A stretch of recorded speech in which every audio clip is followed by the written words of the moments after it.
මම හිර යන්න වැඩි කරලා නෑ අයියා. පොඩි කාලේ යම් සිදුවීම් වුණා. ඒත් ඒවා මගේ පිටින් දාන්න තරම් මෙතන සමාජයක් වෙන මොකද මම කරපු දේවල් නෙමෙයි මගේ යාළුවෝ කරපු දේවල්. මම මෙතන හිටියේ මගේ නරක වෙලාව නරක තැනක හිටියම ඉතින් කිව්වා ගව්වත් එක උරු ගහන මේ හිටියත් එකයි කියලා. අවතන්ට බැටුනේ මම කල්පාලා ඉන්න නඩුවේ. ඊට දියාලු ආශ්‍රය කරා. ඊට පස්සේ තමයි මට මිනිස්සු කියන්න ගත්තේ ආවා මේමයි කියලා. මම කුඩු ගහන්නකම මට කුඩ කිව්වා. ඉතින් මං ගැහුවා. ඒක පොඩ වැඩේ මම. ඔය ඊට පස්සේ මාව අර ගිරාවගේ කතාව තියෙන හොඳ පැත්තට වඩන ගිරාව ඒ පැත්තට ගියා. නරක පැත්තට වඩන ගිරාව මම ගොඩක් සතුටුයි.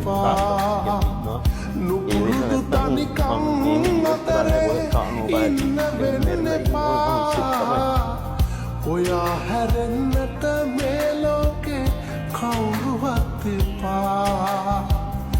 කාටත් නොවේ හදවත